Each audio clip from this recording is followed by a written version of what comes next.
በስመ አብ ወወልድ ወመንፈስ ቅዱስ አሐዱ አምላክ አሜን። ተወዳጁ የክርስቶስ ቤተሰቦች እንደምን አላችሁ? ልዑል አምላካችን እግዚአብሔር ስለበዛው ምሕረቱ ስለበዛው ቸርነቱ ክብርና ምስጋና አምልኮና ውዳሴ በልጁ በኢየሱስ ክርስቶስ ለሱ ይሁን። ይህንን በዚህ ቴሌቪዥን ፕሮግራም እንዲቀርብ እንዲተላለፍ የፈቀደ ቃሉን እንድንሰማ እንድናገር የሚረዳን የነገስታት ንጉስ የጌቶች ጌታ አማልክት አምላክ እግዚአብሔር የተመሰገነ ይሁን። እግዚአብሔር ከፈቀደልንና በዚህ ሰዓት ቃሉን እንድንሰማ ከወደደ የምንነጋገርበት የእግዚአብሔር ቃል የሚያኖር የእግዚአብሔር ቃል በሚል ርዕስ ይሆናል። የሚያኖር የእግዚአብሔር ቃል በሚል ርዕስ እንነጋገራለን። የትምህርቱ ዓላማ ትልቁ የእግዚአብሔር ቃል ሕይወት እንደሆነ የሚያኖር እንደሆነ ማስገንዘብ ነው። እግዚአብሔር ቃል ለሕይወታችን የእግዚአብሔር ቃል ለኑሯችን በቂ እንደሆነ አስበን በሱ ተማምነን እንድንኖር ለማስገንዘብ ነው። ለመነሻነት የምንጠቅሰው ጥቅስ በዚህ ማቴዎስ ወንጌል ምዕራፍ 4 ቁጥር 1 ላይ የተጻፈው ታሪክ ይሆናል። በዚህ ማቴዎስ ወንጌል ምዕራፍ 4 ቁጥር 1 ላይ ኢየሱስ ክርስቶስ ከዚያ ወዲያ ኢየሱስ ከዲያብሎስ ይፈተን ዘንድ በመንፈስ ወደ ምድረ በዳ ወሰደው። 40 ቀንና 40 ሌሊትም ከጦመ በኋላ ተራበ። ፈታኝም ቀርቦ የእግዚአብሔር ልጅ ከሆንክ እነዚህ ድንጋዮች እንጀራ እንዲሆኑ በል አለው። እርሱም መልሶ ሰው ከእግዚአብሔር አፍ በሚወጣ ቃል ሁሉ እንጂ በእንጀራ ብቻ አይኖርም ተብሎ ተጽፏል አለው። ከዚህ በኋላም ሌላ ፈተና እንዳቀረበለት እንመለከታለን። እግዚአብሔር ስለ ቃሉ የተመሰገነ ይሁን። ኢየሱስ ክርስቶስ አምላካችን ክብርና ምስጋና ይድረሰውና ለስም አጠራሩ ክብርና ምስጋና ይድረሰውና ከተጠመቀ በኋላ ቀጥታ ወደ ፈተና ነው የወጣው። ወደ ረጅም ተራራ ነው የወጣው። በዚያ በተራራ እያለ ነው የተራበው። 40 ቀንና 40 ሌሊት ጾመ ጸለየ። ልክ 40 ቀኑ ካለፈ በኋላ ሲራብ ነው የምንመለከተው፣ ሲጠማ ነው የምንመለከተው።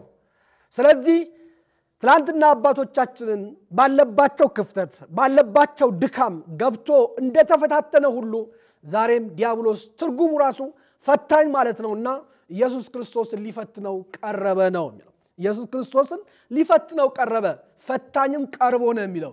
ዲያብሎስ ከድሮ ጀምሮ ፈታኝ ነውና ኢየሱስ ክርስቶስን ሊፈትነው ቀረበ። ምን ብሎ አለው? የእግዚአብሔር ልጅ ከሆን እነዚህ ድንጋዮች እንጀራ እንዲሆኑ በል ነው ያለው። የእግዚአብሔር ልጅ ከሆንክ ነው ያለው። የእግዚአብሔር ልጅነትህን አምላክነትህን ጌትነትህን ይህንን ድንጋይ እንጀራ በማድረግ ግለጥ ነው የሚለው። የእግዚአብሔር ልጅ ከሆንክ እነዚህ ድንጋዮች እንጀራ እንዲሆኑ በል፣ አለበለዚያ ግን የእግዚአብሔር ልጅ አይደለም ማለት ነው። መጀመሪያ የእግዚአብሔር ልጅ ተወልዷል ተብሎ ሲነገር ትንቢትም ሲነገር ያውቅ ነበርና ያ ቦታ ላይ ሄሮድስ ንጉስ ተወለደ ብሎ ሰብአ ሰገል ሲናገሩ ሰብአ ሰገል በነገሩት መሰረት ንጉስ ተወለደ ብሎ በዚያ ሕፃናት ላይ መከራ ሲያደርስ ያነሳሳው እሱ ነው። ይሄ ንጉስ ተወልዷል ብሎ ማለት ይሄ ንጉስ መጥቷል ብሎ ማለት ጥርጣሬ ነበረው ማለት ነው። ንጉስ ተወልዷል የሚለው ወሬ አለ፣ እውነት እሱ ነው እሱ አይደለም የሚለው ጥርጣሬ ነበረው ማለት ነው። ስለዚህ አንተ የእግዚአብሔር ልጅ ከሆንክ ነው ያለው። የእግዚአብሔር ልጅ ከሆንክ እነዚህን ድንጋዮች እንጀራ አድርግ አለው። የእግዚአብሔር ልጅነትን እነዚህን ድንጋዮች እንጀራ በማድረግ አረጋግጥ ነው የሚለው። ኢየሱስ የእግዚአብሔር ልጅ መሆኑ የሚረጋገጠው ሁላችንም እንደምናውቀው በተአምር አይደለም። ኢየሱስ ክርስቶስ አምላክነቱን ኢየሱስ ክርስቶስ ልጅነቱን የእግዚአብሔር የባህሪ ልጅ መሆኑን እንጀራ ድንጋዮችን ዳቦ በማድረግ ወይም ደግሞ ሌላ ተአምር በመስራት የሚያረጋግጥ አምላክ አይደለም። የእግዚአብሔር ልጅነት ዛሬ አይደለም የሚረጋገጠው። ከዘመናት በፊት ዓለም ከመፈጠሩ በፊት ከአባቱ የተወለደ ነው። ዘመን ሳይፈጠር ማለት ከዘመናት በፊት በህልውናው ከዘላለም የነበረ አምላክ ነው እንጂ ዛሬ ድንጋይን እንጀራ በማድረግ የእግዚአብሔር ልጅነት የሚረጋገጥ አምላክነቱ የሚረጋገጥበት ምስጢር የለም። ምክንያቱም ቀድሞ መዝሙር ምዕራፍ 2 ቁጥር 7 ላይ እግዚአብሔር ይቤለኒ ወልደ አንተ ወአነ ወለድኩከ ሲል እንሰማለን። እግዚአብሔር አንተ ልጄ ነህ አለ፣ ዛሬ ወለድኩ አለኝ ነው የሚለው። ስለዚህ ኢየሱስ ክርስቶስ የእግዚአብሔር ልጅ ነው። ይህን የተገለጠው በስጋ የተገለጠው ለማዳን የመጣው ኢየሱስ ክርስቶስ ዛሬ አምላክነቱን ለማረጋገጥ ወይም ደግሞ ጌትነቱን ለማረጋገጥ የእግዚአብሔር ልጅነቱን ለማረጋገጥ የሚገልጠው የተለየ ተአምር አይኖርም ማለት። ምክንያቱም አምላክነቱ ከጥንት የታወቀ ነው። ጌትነቱ ከጥንት የታወቀ ነው የእግዚአብሔር ልጅነቱ ከዘላለም የታወቀ ነው የሚገልጠው መንፈስ ቅዱስ ነው የሚያረጋግጠው መንፈስ ቅዱስ ነው ድንጋይ እንጀራ ስለሆነ የእግዚአብሔር ልጅነት አይረጋገጥም ወገኖች አንዳንድ ጊዜ እስቲ ጌታ ከሆንክ እስቲ አምላክ ከሆንክ እስቲ ፈጣሪ ካለ ይህን ሐሳቤን ፈጽምልን ብለን እንጠይቃለን ነገር ግን በዚያ መልኩ የእግዚአብሔር አምላክነት የእግዚአብሔርን ፈጣሪነት የእግዚአብሔርን ጌትነት አይረጋገጥም ታምር ሲር ታምር ይመጣል በታምር የእግዚአብሔር አምላክነት አይረጋገጥም እግዚአብሔር መንፈስ ቅዱስ ሲገልጥ ነው የእግዚአብሔር መንፈስ ሲያበራልን ነው ስለዚህም ነው ሐዋርያው ጴጥሮስ በማቴዎስ ወንጌል ምዕራፍ 16 ላይ ያ የእግዚአብሔር ያባቱ መንፈስ ስለገለጠለት አንተ የሕያው እግዚአብሔር ልጅ ነህ ብሎ የተናገረው የእግዚአብሔር ልጅነት ልጅ የሚገለጠው የሚታወቀው በመገለጥ ነው በመንፈስ ቅዱስ ምሪት ነው በመንፈስ ቅዱስ ብርሃን ነው ይህ ሥጋና ደም አልገለጠልህም ነው ያለው እግዚአብሔር እኔም ማን ይሉኛል ብሎ ሲጠይቃቸው ጴጥሮስም ተነስቶ አንተ የሕያው እግዚአብሔር ክርስቶስ የሕያው እግዚአብሔር ልጅ ነህ ብሎ አንተ ኢየሱስ የእግዚአብሔር ክርስቶስ የሆንክ የእግዚአብሔር ልጅ ነህ ብሎ ሲገልጥለት ያን መገለጥ ያገኘው ከመንፈስ ቅዱስ ነበር ይሄ ሥጋና ደም አልገለጠልህም ነው ያባቴ መንፈስ ገለጠልህ ነው የሚለው ስለዚህ በታምር የሚረጋገጥ በታምር የሚገለጥ የእግዚአብሔር ልጅነት የለም የእግዚአብሔር ልጅነት የሚገለጠው በመንፈስ ቅዱስ ኃይል ነው በመንፈስ ቅዱስ ጥበብ ነው ዲያብሎስ ይህንን ምስጢር ነው የተሰወረበት ሊፈትነው የመጣው እሱ ነው ፈታኝ ሆኖ የቀረበው ትላንትና ተሳክቶለታል ዘፍጥረት ምዕራፍ 3 ስንመለከት ሔዋንን በዚህ በምግብ አማካይነት አሳስቷት ነበር ብይኔ ያላት ብትበይ ዓይንሽ ይበራል አይምሮሽ ይገለጣል ክፉና ደግን ታውቂያለሽ ብሎ እግዚአብሔር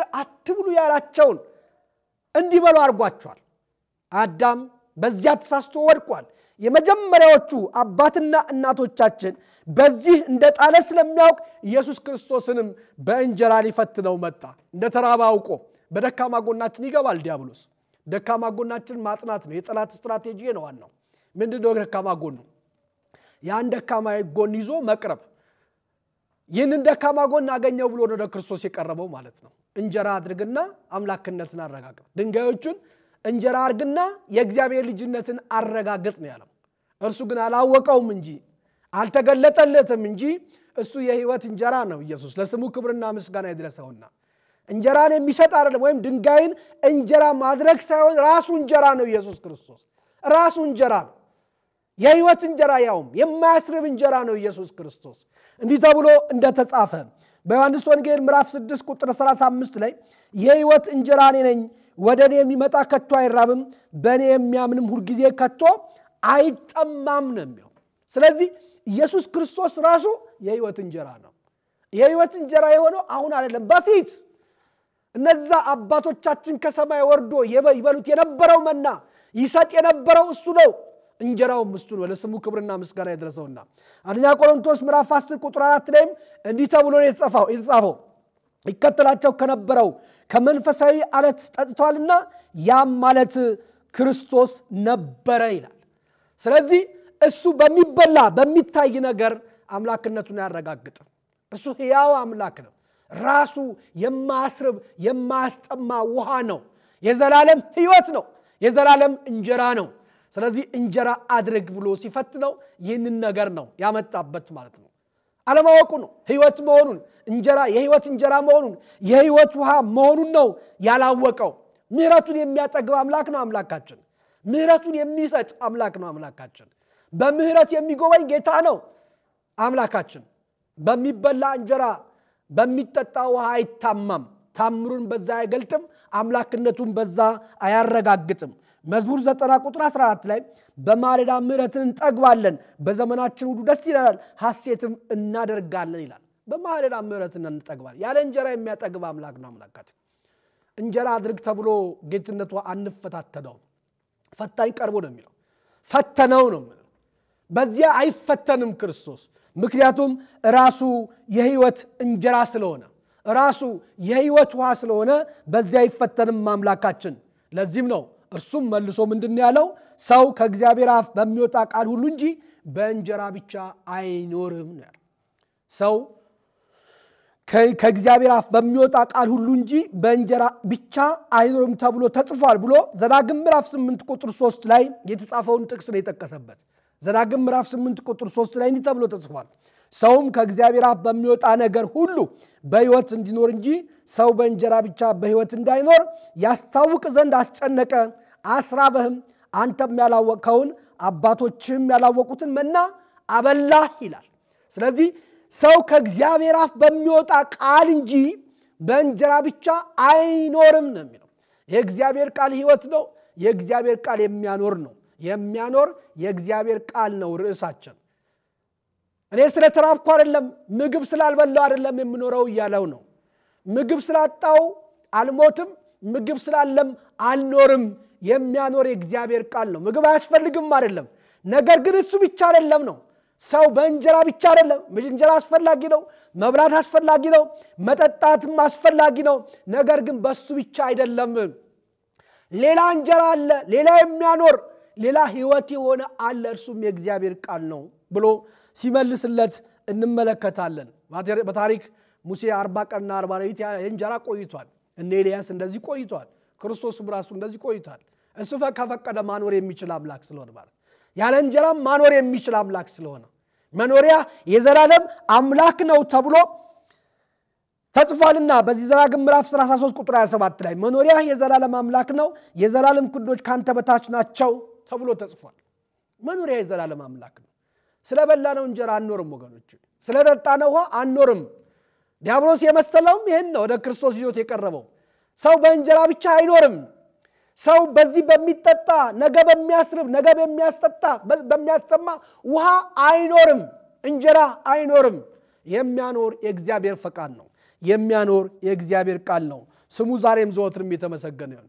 ከዚህ የተነሳ ሁልጊዜ ልናስብ የሚገባው ካልበላ አልኖርም፣ ካልጠጣ አልኖርም ሳይሆን የእግዚአብሔርን ፈቃድ በመፈጸም ከእግዚአብሔር ጋር በመሆን ሕይወቴ ከአምላኬ ጋር በማኖር እኖራለሁ። እግዚአብሔር ያኖራል። ቃሉን ሰምቼ በቃሉ መራ የዘላለም ሕይወት አገኛለሁ ብለን እንድናምን ነው የሚያስፈልገው። እሱ በዚህ በዮሐንስ ወንጌል ምዕራፍ 6 ቁጥር 27 ላይ እንዲህ ብሎ ተናግሯል። ጌታችን ኢየሱስ ክርስቶስ ለስም አጠራሩ ክብርና ምስጋና ይድረሰውና ለሚጠፋ መብል አትስሩ ነው የሚለው። ለሚጠፋ መብል አትስሩ፣ ነገር ግን ለዘላለም ሕይወት ለሚኖር መብል የሰው ልጅ ለሚሰጣችሁ ስሩ፣ እርሱ እግዚአብሔር አትሞታል ነው የሚለው። ለሚጠፋ መብል አትስሩ ነው የሚለው። እኛ ለንኖር እንበላለን እንጂ ለመብላት እንኖራለን፣ ለመኖር እንበላለን እንጂ ለመብላት አንኖርም።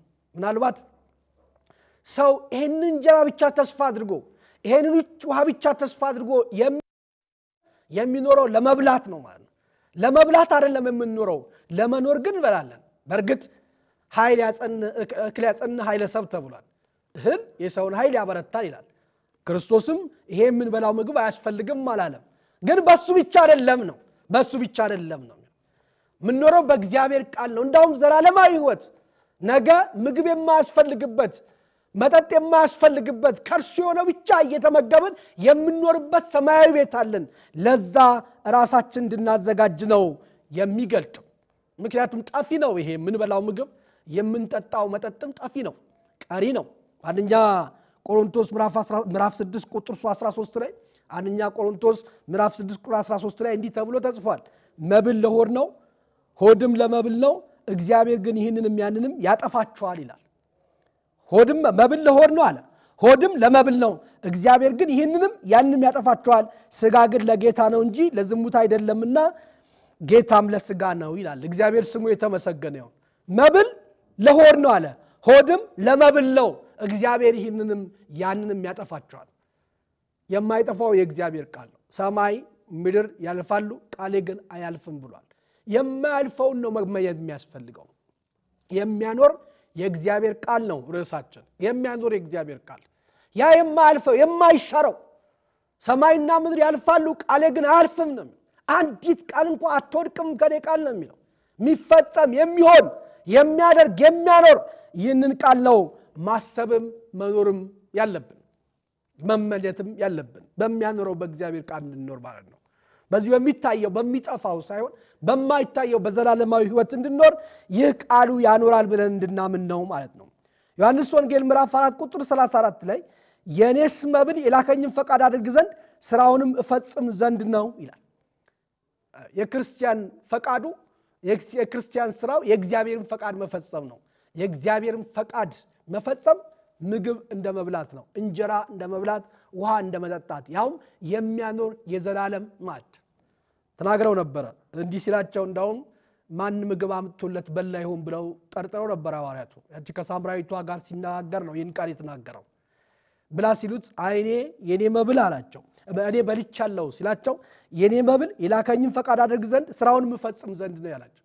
ሌላ ጥርጣሬው ሲገቡ ማለት ከዚያ ጥርጣሬ ሊያወጣቸው። ምክንያቱም የእግዚአብሔር ፈቃድ መፈጸም ምግብ እንደመብላት ነው። ዘላለማዊ ምግብ፣ ዘላለማዊ መጠጥ። እግዚአብሔር ፈቃድ የሚያደርግ ሁሌም ውስጡ አይራብም፣ አይጠማም። ከእርሱ ፈቃድ ውጭ ሲኮን ነው ረሃብም የሚመጣው። ፈቃዱ በቃሉ ስንመራ፣ ቃሉን ስናረግ ከእግዚአብሔር ጋር እንሆናለን። ሐሳባችን ይሳካል፣ እቅዳችን ይከናወናል። ሁልጊዜም ቃሉን በመስማት መኖር፣ ቃሉን በማዳመጥ መኖር ያስፈልጋል ማለት ነው። ምክንያቱም ቃሉ ማንም ሰው አይሰማውም። ከእግዚአብሔር የሆነ ብቻ ነው የእግዚአብሔርን ቃል የሚሰማው። ከእግዚአብሔር ስለሆንን ነው የእግዚአብሔር ቃል እየሰማን ያለ ነው። ዮሐንስ ወንጌል ምዕራፍ 8 ቁጥር 47 ላይ ከእግዚአብሔር የሆነ የእግዚአብሔር ቃል ይሰማል ይላል። የእግዚአብሔር ቃል ይሰማል። ከእግዚአብሔር ከሆነ የእግዚአብሔርን ቃል እንሰማለን። ያ የእግዚአብሔር ቃል የሚያኖር ቃል ነው። ሕይወትን የሚሰጥ ቃል ነው። የሞተ ነገራችንን የሚቀሰቅስ ቃል ነው። በፊቱ እንድንኖር በፊቱ እንድንመላለስ የሚያደርግ ቃል ነው። የእግዚአብሔር ቃል አሜንስ ብለን ስንቀበለው በእኛ ላይ ይሰራል። የጎደለው ይሞላል፣ የጠፋው ይመለሳል፣ የተጣመመው ይቃናል። አንዳች የጎደለብን ነገር ቢኖር ቃሉን ስንሰማ አሜን ብለን ስንቀበል ሕይወት ይሆንልናል፣ እንድናለን፣ እናመልጣለን። ስለዚህ ቃሉን በመቀበል እነኚህ ነገሮች ይሆኑልናል ማለት ነው። ከእግዚአብሔር ጋር መሆንን እናገኛለን። ቃሉን ካልተቀበልነው ሕይወት የለንም። ሰው የሚኖረው በእግዚአብሔር ቃል ነው ወገኖች። ሰው በእንጀራ ብቻ አይኖርም በእግዚአብሔር ቃል ጭምር ነው እንጂ ተብሎ እንደተጻፈው ክርስቶስም ይህንን ምላሽ ነው የሰጠው። ስለዚህ ቃሉን መስማት አለብን። ቃሉ በእኛ ላይ የሚሰራው ብዙ ጊዜ አንዳንድ ሁኔታዎቻችን ሳይሳኩ ሲቀሩ፣ ሳይሆንልን ሲቀር እግዚአብሔር የጠመመብን፣ እግዚአብሔር የከፋን ይመስለናል፣ የከፋብን ይመስለናል። ወይም ደግሞ እግዚአብሔር ለኛ መልካምና በጎ ዓላማ እንደሌለው አርገን እናስባለን። ነገር ግን በእኛ ላይ የእግዚአብሔር ፈቃድ የሚገለጠው ፈቃዱን አደርግ ዘንድ ነው አይደል ያለው አባታችን ኢየሱስ ክርስቶስ። ፈቃዱን አደርግ ዘንድ፣ ፈቃዱን ማድረግ የኔ መብል ነው እንዳለው የእግዚአብሔር ፈቃድ ስናረግ ነው በእኛ ላይ ያለው ነገር የሚገለጸው። ወይም ደግሞ እግዚአብሔር ለኛ ያለው ዓላማ በእኛ ላይ ሊከወን የሚችለው ቃሉን ስንቀበል ነው። ቃሉን ካልተቀበልን አይሆንም። ቃሉን ካልተቀበልን አይሆንም። የእግዚአብሔር ቃል አሜን ብለን ስንቀበል ነው በሕይወታችን የሚከናወነው ነገር ሁሉ ሊከናወን የሚችለው። ድንግል ማርያም ኢየሱስ ክርስቶስን ስትጸንሰው ይኩን እንዲህ ስላለች ነው። እንደ ቃል ይሁንልኝ ስላለች ስለተቀበለች ነው። ይሁንልኝ ስትለው ቃል ሰማያዊ ቃል በማህፀኗ አደረ። ተጠይቃለች። በምትጠይቅበት ሰዓት አሜን ብላ ተቀበለች። ይሁንልኝ አለች። ይሁንልኝ ስትል ቃል በውስጡ አደረ። እኛም በእኛ ላይ ሊያደርግ የሚፈልገው እግዚአብሔር ታላቅ ስራዎች አሉ። በሕይወታችን ሊገልጥ የሚፈልገው ቃል አለ፣ ታሪክ አለ፣ ሕይወት አለ። ለትውልድ እንድንደርስ እንድንቤዥ ባለን አቅም ሁሉ ክርስቶስ እንድናገለግልና ፈቃዱን በእኛ ላይ ሊገልጥ ይፈልጋል እግዚአብሔር። ያ መሆን የሚችለው ቃሉን አሜን ብለን ስንቀበል ስንታዘዝ ነው። ለስም አጠራሩ ክብርና ምስጋና ይድረሰውና አምላካችን ትንቢተ ኢሳይያስ ምዕራፍ 6 ከቁጥር 1 ጀምረን ስንመለከተው ማንን ልካለው በዛ በክብሩ ኦዚያን በሞተበት ዘመን በክብሩ ተቀምጦ ኢሳይያስ ሲመለከት ወዮልኝ ጠፋው ብሎ ባለበት ሰዓት ከእሳት ቡታት ከንፈሩን ነክቶለት ለምጹን ካራቀለት በኋላ እግዚአብሔር ጥያቄ ማንን ልካለው ማንስ ይሄድልናል ነበር ያለው። ከዛ በኋላ ኢሳይያስ ዝም ማለት አልነበረበትም። እኔ ያለው ነው ያለው። እኔ ያለው ስንል የእግዚአብሔር ፈቃድ በእኛ ላይ ይገለጣል። ቃሉን ስንሰማ እንደ ቃሉ መቀበል ስንችል ማንን ልካለው ብሎ ሲል ያንን ትእዛዙን በታዛዥነት ሲቀበል የእግዚአብሔር ፈቃድ በሱ ላይ ተገለጸ። ቃሉን ስንሰማ ስንቀበል የእግዚአብሔር ፈቃድ በእኛ ላይ ይገለጣል። ያም እውነተኛ መብላችን ይሆናል ማለት ነው። መብላችን ይሆናል ማለት ነው። መኖሪያችን ይሆናል ማለት ነው። የእግዚአብሔር ፈቃድ ማድረግ ትልቅ ጸጋ ነው። ይጸጋ መሆን የሚችለው እግዚአብሔር ፈቃዱን የሚገልጥበት ሰው ደግሞ የእግዚአብሔር ቃል የተቀበለ ሰው ነው ቃሉን ሲቀበል ሰው የእግዚአብሔር ፈቃድ በሱ ላይ ይገለጣል የዚያን ጊዜም መብል ይሆንለታል ፈቃዱን ማድረግ የእግዚአብሔር ፈቃድ ማድረግ መብል ይሆንለታል ማለት ነው ሁላችንም እንደምናቀው የእግዚአብሔር ቃል ፍጹም ንጹህ ነው መዝሙረ ዳዊት ምዕራፍ 12 ቁጥር 6 ላይ ቃል እግዚአብሔር ቃል ንጹህ ከመብሩር ጽሩይ ወንጹፍ ወፍቱን ምድር ዛጽረይዎ ምስዊተ ይላል የእግዚአብሔር ቃል ፍጹም ንጹህ እንደሆነ ነው የሚገልጠው በምድር ላይ እንደተፈተነ 7 ጊዜ እንደጠራ እንደተጣራ ብር የእግዚአብሔር ቃላት የነጹ ቃላት ናቸው ይላል የእግዚአብሔር ቃላት የነጹ ናቸው ነው ለሕይወተ ነፍስ የሚጠቅም ንጹህ የሆነ የእግዚአብሔር ቃል ምንም ነቀፋ የሌለበት የእግዚአብሔር ቃል ለመስማት ለመቀበል ፈቃዱን ማድረግ ለመቻ ፈቃዱን ለማወቅ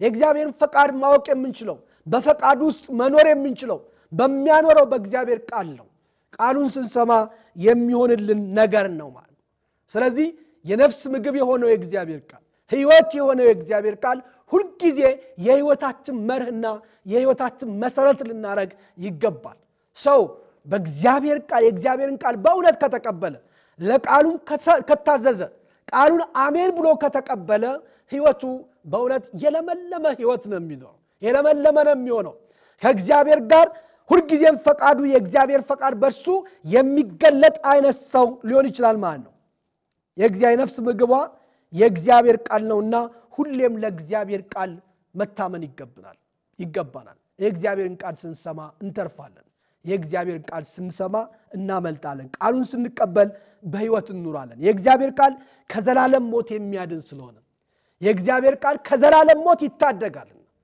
ዛሬ የዘላለም ሞት ሞተ ብለን ብንል ለምን እንደሞተ ብንጠይቅም ቃሉን ባለመቀበሉ ምክንያት ነው በቃሉ ሰው ይድናል ምንድነው የሚለው እውነት እላችኋለሁ ቃሌን የሚጠብቅ ቢኖር ለዘላለም ሞትን አያይም ነው የሚለው እውነት እላችኋለሁ ቃሌን የሚጠብቅ ቢኖር ለዘላለም አይሞትም ዮሐንስ ወንጌል ምዕራፍ 8 ቁጥር 51 ላይ ቃሉን የሚጠብቅ ቢኖር ለዘላለም አይሞትም ወገኖቼ ሞት ስንል አለመኖር ስንል ሞት ነው አይደለ ሰው በእግዚአብሔር ቃል ጭምር ይኖራል ነው የሚያኖር የእግዚአብሔር ቃል ነው ሕይወት የሚሆን የእግዚአብሔር ቃል ነው ስለበላን ብቻ የምንኖር አይደለም እየበሉ የሞቱ በጣም ብዙዎች አሉ እየበሉ የሞቱ የሚንቀሳቀሱ ሬሳዎች አሉ ሰው እየበላ የስጋውን እያወፈረ የሚኖር ይመስላል ነገር ግን ሞቷል የሚያኖር የእግዚአብሔር ቃል ነው ቃሌን የሚጠብቅ ነው የሚለው ለዘላለም ሞትን አያይም ነው ለዘላለም ሞትን አያይም ነው ላለመሞት ቃሉን መጠበቅ ይገባል የእግዚአብሔር ቃል መንፈስ ነው በዚህ መንፈስ ውስጥ መኖር የሚጨበጠው የሚዳሰሰው ነገር ትተን መንፈስ በሆነው በእግዚአብሔር ቃል ለዘላለም ሕይወት በሚሰጥ በእግዚአብሔር ቃል ከዘላለም ሞት በሚያድነው በእግዚአብሔር ቃል ውስጥ ልንኖር ይገባል ትኩረታችንም ተምኔታችንም ሐሳባችንም ቃሉ ሊሆን ይገባል ማለት ነው ክርስቶስ ያለ ምክንያት አይደለም ይንጠቅስ የጠቀሰው ዲያብሎስን ለመምታት ብቻ ሳይሆን እኛንም በቃሉ ሊያጽናናን ሰው በእንጀራ ብቻ አይኖርም ሰው እንጀራ ስለበላ ብቻ አይኖርም በእግዚአብሔር ቃል ጭምርም ነው ያለው የእግዚአብሔር ቃል ሕይወት ስለሆነ ነው ምንድነው የሚለው እኔ የነገርካችሁ ቃል መንፈስ ነው ሕይወትም ነው የሚለው እሱ የሚነግረን ቃል መንፈስ ነው ሕይወት ነው እነዛ በዚያ በጥብርያዶስ ምግብ የበሉት ሰዎች አሁንም ምን ነው ጠፋ ሲሉት ብዙ ሲላቸው እኔ ከሰማይ ወርድ እንጀራ ነው ብሎ ምግብ ስለበላችሁ ፈለጋችሁ ብሎ እነሱን ከወቀሰ በኋላ ዘላለማዊ እንጀራ እንደሆነ ዘላለማዊ ከሰማይ ወርደ እንጀራ እንደሆነ ሰው ያን እንጀራ ካልበላ እንደማይደን ሲገልጥ ሌሎችም ለምን እንዲናገራል እንዴት የሱን ስጋ በልቶ ሰው ይድናል ብለው ሲሉ ስጋን ነገር ግዑዝን ነገር ሲያስቡ እኔ ነገርኳችሁ ቃል መንፈስ ነው ያላቸው ሕይወት ነው ያላቸው ስለሚታየው ነገር ብቻ አታስቡ ስለ ጊዜያዊ ስለ ምድራዊ ነገር ብቻ አታስቡ እኔ ነገርኳችሁ ቃል ሕይወት ነው መንፈስ ነው ስለዚህ በሚታየው ግዑዝ ነገር ብቻ ሳይሆን በማይታየው በእግዚአብሔር ቃል በዘላለም ሕይወት መንፈስ በሆነው በእግዚአብሔር ቃል እንድንኖር ያስፈልገናል ማለት የእግዚአብሔር ቃል ለነፍስ ብቻ ሳይሆን ለስጋችንም ጭምር ነው ስንሰማው የሚጠቅመን ለምድራዊ ነገርም የሚጠቅመን ቃሉ ነው ስለዚህ ሁሌም ልናስብ የሚገባው የእግዚአብሔር ቃል በሕይወታችን እንዲገለጥ ለዘላለም ከሱ ጋር እንድንኖር ሕይወት የሚገኘው መኖር የሚገኘው ከርሱ እንደሆነ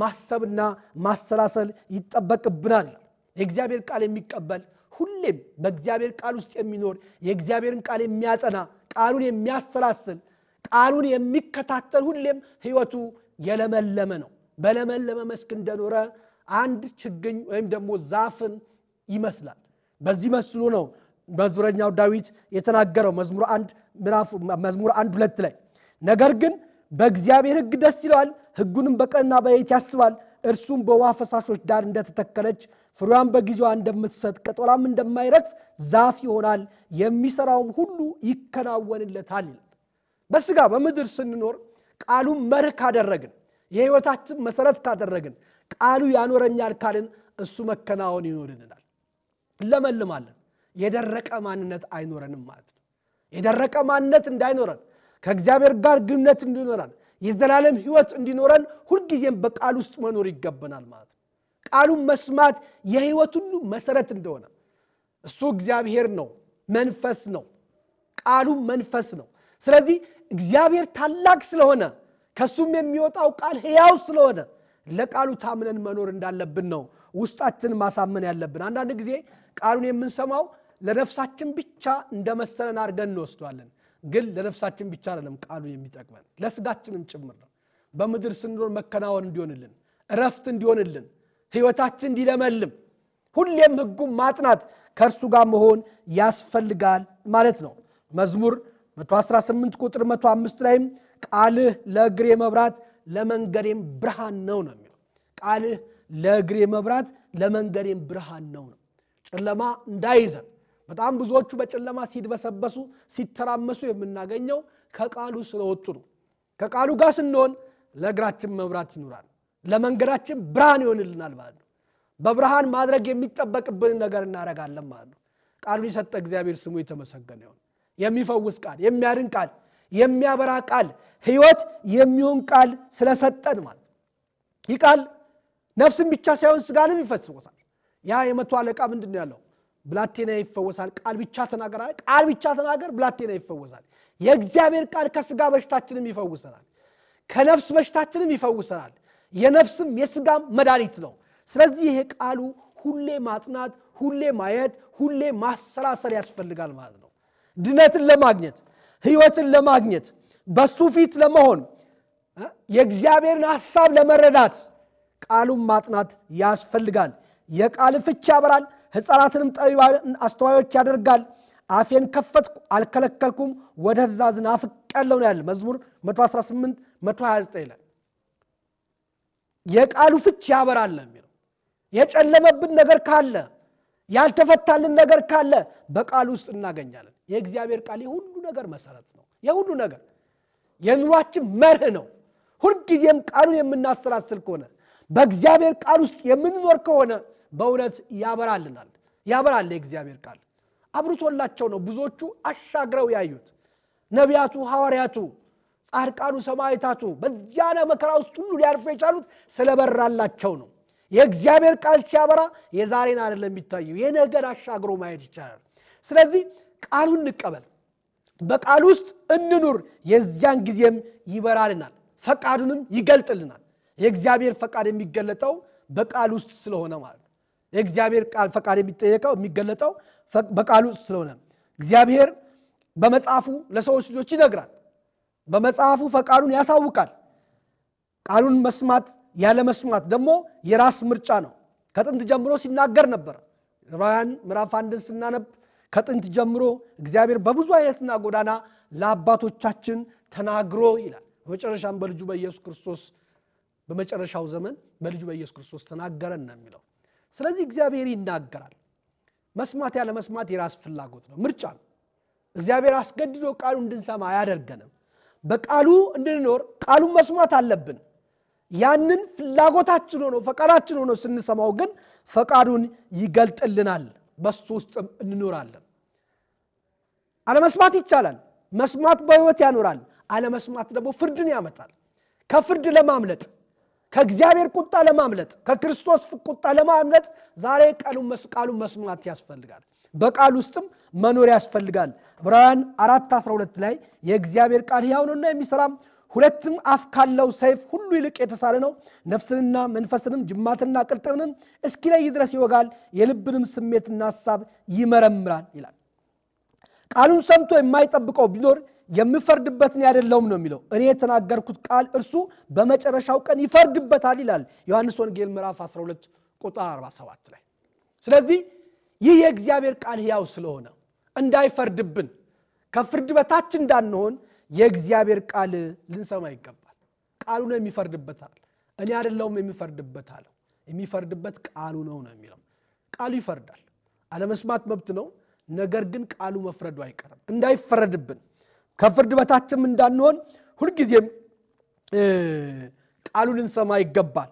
ከወንድሞቻችሁ መካከል እንዳንተ ያለ ነቢይ አስነሳላችኋለሁ፣ ቃሌንም በአፉ አደርጋለሁ፣ ያዘዙትን ቃል ሁሉ ይነግራቸዋል። በስሜም የሚናገረውን ቃል የማይሰማውን ሰው እኔ እበቀልለታለሁ ነው የሚለው ዘዳግም ምዕራፍ 18 ቁጥር 8 ላይ ብናነበው በጣም በብዙ መልኩ የእግዚአብሔር ቃል አለመስማት ምን ያህል ጉዳት እንዳለውና በእግዚአብሔር ቃል ውስጥ ደግሞ መኖር ምን ያህል በረከት እንዳለው ይገልጥልናል።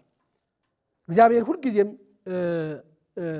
በቤቱ መኖርና በፊቱ መመላለስ እንድንችል ቃሉን መብላትና በቃል ውስጥ መኖር እንዳለብን ይነግረናል።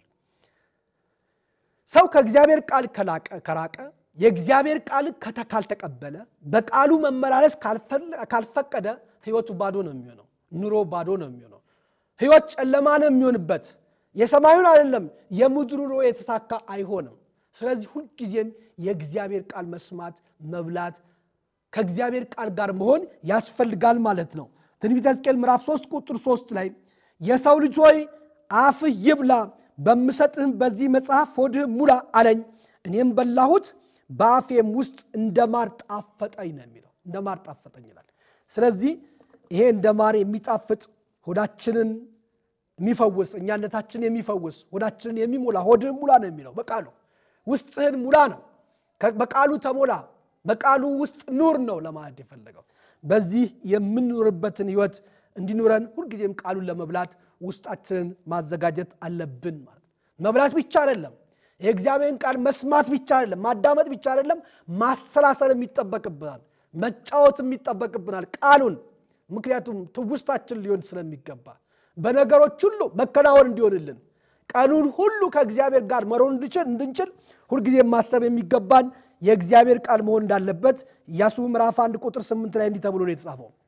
የእግዚአብሔር ሕግ መጽሐፍ ካፍ አይለይ፣ ነገር ግን የተጻፈበትን ሁሉ ተጠብቅና ታደርግ ዘንድ በቀንም በሌሊትም ማስበው፣ የዚያን ጊዜ መንገድህ ይቀናልሃል ይከናወንልሃልም ነው የሚለው። አስበው፣ ቃሉን ማሰብ ያስፈልጋል ወገኖች። በሚገጥሙን ነገሮች ሁሉ ሐዘን ሊሆን ይችላል፣ ደስታ ሊሆን ይችላል፣ ማግኘት ሊሆን ይችላል፣ ማጣት ሊሆን ይችላል። በዘመናችን በጣም ብዙ ህይወት ብርቱ ሰልፍ ናትና ብዙ ነገሮች ሊፈራረቁ ይችላሉ። ነገር ግን በሆነው ነገር ሁሉ የእግዚአብሔር ቃል ምን ይላል ብለን ወደ ቃሉ መመልከት ነው። በቃሉ ከኖርን ይከናወንልናል። ከወደቅንበት እንነሳለን፣ ያዘንን እንጽናናለን፣ የደከምን እንበረታለን። የእግዚአብሔር ቃል ኃይል ስለሆነ፣ የእግዚአብሔር ቃል ብርታት ስለሆነ፣ በነገሮች ሁሉ የሚረዳ የሚያድን ስለሆነ የእግዚአብሔር ቃል በህይወታችን መሪ አድርገን ልንወስድ ይገባል ማለት ነው። የእግዚአብሔር ቃል ሁሌም ትውስታችን ሊሆን ይገባል ማለት ነው። የእግዚአብሔር ቃል ሁሌም መመገብ አለብን ማለት ነው። ስለዚህ ከእግዚአብሔር ጋር መሆንን፣ ከእግዚአብሔር ጋር ጥብረትን መያዝን ማጥበቅን፣ ግንኙነትን ማጥበቅን የሚቻለው በቃሉ ነው። የቃሉ ሰይፍ መያዝ ያስፈልጋል። ሰይፍ ነው። ጠላት ሁሌ ሰይፉን ይወረውራል፣ እኛን ሊጎዳ ይፈልጋል። እሱም መጉዳት የምንችለው ሰይፍ በሆነው በቃሉ ነው። ኤፌሶን ምዕራፍ 6 ቁጥር 17 ላይ የመዳንንም ራስ ቁር የመንፈስንም ሰይፍ ያዙ፣ እርሱም የእግዚአብሔር ቃል ነው። የመንፈስ ሰይፍ መያዝ ያስፈልገናል። አለበዚያ እንፈተናለን፣ አለበዚያ እንወድቃለን። ዓለም በረሃ ነች፣ ትጥላለች። ለትለት የሚያንገዳግሩ ነገሮች አሉ በህይወታችን። ያላሰብናቸው ነገሮች፣ ያልጠበቅናቸው ነገሮች ህይወታችን ሊያፍገመግሙት ይሞክራሉ፣ ሊጥሉን ይታገላሉ። ነገር ግን ሰይፍ ማንሳት አለብን። ለመገጠመን መከራ፣ ለመጣብን ፈተና ሰይፍ ማንሳት አለብን። የእግዚአብሔር የመንፈስ ሰይፍ ማንሳት አለብን። ያ የመንፈስ ሰይፍ ደግሞ የእግዚአብሔር ቃል እንደሆነ ቃሉ ይናገራል።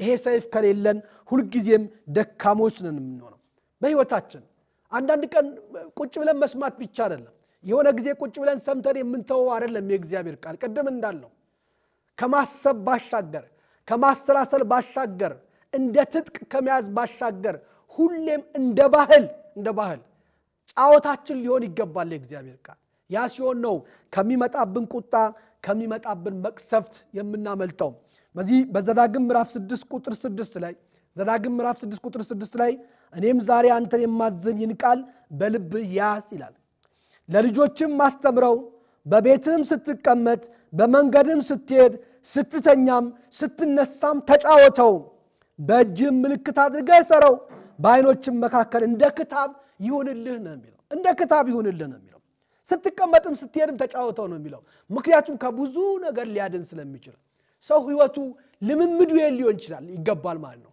ሁሉ ጊዜም ልንለማመድ የሚገባን የእግዚአብሔር ቃል ነው በእግዚአብሔር ቃል ውስጥ መኖር ያ ቃል የሁሉ ነገራችን መሰረት ስለሆነ ማንኛውም ጉዳይ መፈታት የሚችለው መኖር የሚችለው የሚያኖረው የእግዚአብሔር ቃል በህይወታችን ትውስታችን ሆኖ ሲገኝ ነው እለት ከእግዚአብሔር ጋር ግንኙነታችን ስናጠብቅ ነው ወገኖች እኛ የዳንነን በክርስቶስ ያመለጥነን ከጨለማ ወደሚደነቅ ብርሃን የወጣነን ያልወጣችሁም ያልዳናችሁም ካላችሁ ክርስቶስ ዛሬውኑ ብትቀበሉት ብታምኑት ብትቀበሉት ወደርሱ ያስጠጋችኋል ያድናችኋል ህይወትን ይሰጣችኋል ከዳንን በኋላ በቤቱ መምጣት ከቻልን በኋላ ሁሌም ቃሉ ትውስታችን ሊሆን ግን ይገባል እለት ቃሉ መስማት ቤትም ሆነን ቃሉ መስማት ከልጆቻችን ጋር ቃሉ መስማት በጉባኤ ቃሉ መስማት በስራ ቦታ ቃሉ መስማት ማዳመጥ እግዚአብሔር ምን ይለኛል ብሎ ለእግዚአብሔር ጆሮን መስጠት ያስፈልጋል ማለት ነው ሰዎች ይህንን ቃል የማያገኙበት ጊዜ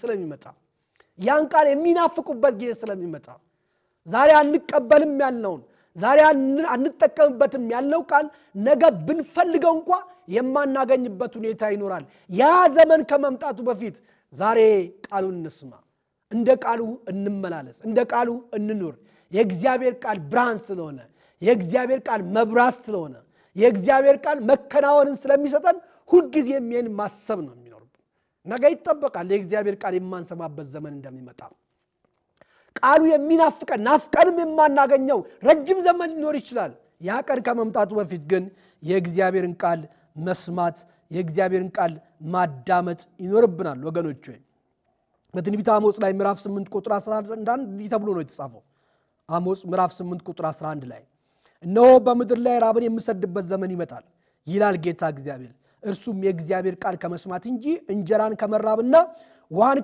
ከመጠማት አይደለም ከባህርም እስከ ባህር ድረስ ከሰሜንም እስከ ምስራቅ ድረስ ይቅበዘበዛሉ የእግዚአብሔርን ቃል ለመሻት ይሮራጣሉ አያገኙትምም በዚያን ቀን መልካሞች ደናግል ጎበዛዝትም በጥም ይዝላሉ ነው በውሃ እንዳይመስላቸው በእግዚአብሔር ቃል ጥም ነው ረሃብ ይመጣል ሰዎች ይቅበዘበዛሉ ይፈልጉታል ነገር ግን አያገኙትም ዛሬ ግን ቀርቦልናል በእጃችን ይኸው አለ በቤታችን አለ የተለያየ ዕድል አመቻችቶልናል ዛሬ ሚዲያው የእግዚአብሔር ቃል መስሚያ ነው ቴሌቪዥኑ አለ ሌሎችም ሚዲያዎች አማራጮች አሉ በዚህ ሁሉ የእግዚአብሔርን ቃል ለመስማት ራሳችን ማዘጋጀት አለብን ምክንያቱም ይሄን የማናዘጋጅበት የማናገኝበት ጊዜ ስለሚመጣ ይሄ ቃል ከመምጣቱ በፊት ብንፈልገው እንኳን ብንወጣ ብንወርድ እንኳን ላናገኘው ስለምንችል ያን ቀን ከመምጣቱ በፊት ዛሬ ቃሉን በደንብ ልንሰማ በሱ ፊትም ልንኖር ይገባል ይህን ቃል የሰጠን እግዚአብሔር ነው ዮሐንስ ወንጌል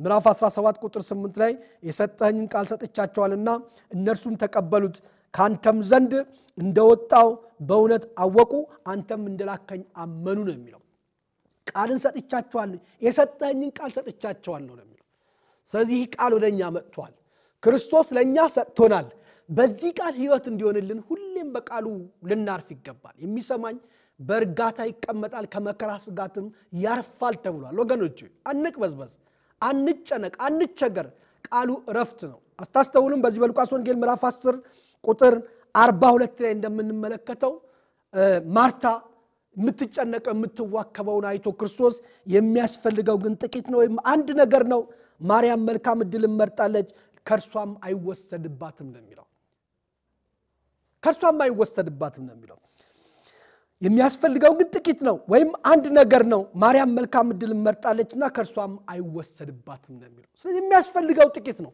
ብዙ ነገር አይደለም ማለት ነው መዋከብ አያስፈልግም ማለት የሚያስፈልገው ቃሉን መስማት ነው በቃሉ መኖር ነው ወገኖች ሁሌም ቃሉን እናፍቅ ስንወጣም ስንገባም ቃሉን እናፍቅ በባከን ይቅርብ ወገኖች ብዙ ባከንን ብዙ ዘመናት አሳለፍን በመባከን ነገር ግን አልጠቀመንም ነገም የባሰን እንባከን እንችላለን ግራ ሊገባን ጨለማው ሊጸናብን ይችላል ነገር ግን ከዚህ ድቅድቅ ጨለማ መውጣት የምንችለው መንገድ ከጠፋበት ከሚዳክር ሰው አይነት ህይወት እንድንወጣ ይህን ቃሉ መስማት ያስፈልገናል ማለት ቃሉ ቀርቦልናል እንድንበላው እንድንጠጣው ሕያው የሆነው ቃል መንፈስ የሆነው ቃል ብርሃን የሆነው ቃል ህይወት የሆነው ቃል የሚያኖረው የእግዚአብሔር ቃል ቃሉ ያኖራል የእግዚአብሔር ቃል የሚያኖር ስለሆነ ሰው በእንጀራ ብቻ አይኖርም በእግዚአብሔር ቃል ጭምር ነው ተብሏል ስለዚህ ወገኖች ሆይ ሁሌ የእግዚአብሔር ቃል መኖሪያዬ ነው እንበል የእግዚአብሔር ቃል በሰማን ቁጥር ህይወታችን ከርሱ ጋር እንደሚኖር ማሰብና ማሰላሰል ይኖርብናል እንደ ቃሉ መኖር ይተበቀብናል እግዚአብሔር አምላካችን ስለ ቃሉ ስሙ ዛሬም ዘወትርም የተመሰገነ ይሁን ቃሉን ላከ ፈወሳቸው ተብሎ ተጽፏልና ቃሉን ልኮ የፈወሰን ጌታ በቃሉ እንድንኖር እንድንመላለስ ለማንኛውም ጥያቄዎቻችን ለስጋም ይሁን ለነፍስ ለሰማዩም ይሁን ለምድር ለዘላለማዊም ይሁን ለጊዜያዊ ጥያቄዎቻችን ሁሉ መልስ የሆነው የእግዚአብሔር ቃል በህይወታችን ነክሶ ተመላልሶ ሁሌም ትውስታችን ሆኖ በቤታችን በስራ ቦታችን በሁሉም ቦታ በጉዟችን በመንገዳችን ሁሉ ቃሉን ያሰራሰልን በቃሉ እንድንድንና እንድናመልጥ ጸጋው ስለበዛልን ስሙ ዛሬም ዘወትርም የተመሰገነ ይሁን ከዚህ ህይወት ውጭ ሆነን ሁላችንም በዚህ ቃል ውስጥ እንድንኖር ማንንም ግራ የገባ ቢኖር እኔ ግራ የገባኝ ቃሉን ስላልሰማው ነው እንደ ቃሉ ስላልተመለከትኩት ነው ህይወቴ ስለዚህ ከዛሬ ጀምሮ ቃሉን መስማት ፈልጋለሁ በቃሉ መኖር ፈልጋለሁ ብለን ወስነን ዛሬኑ ቃል ማጥናት ያስፈልጋል ያቤር ስሙ የተመሰገነ ይሁን ያስተማረን የመከረን የነገስታት ንጉስ የጌቶች ጌታ ያማልክት አምላክ ክብርና ምስጋና አምልኮና ውዳሴ ለስሙ ይሁንለት አሜን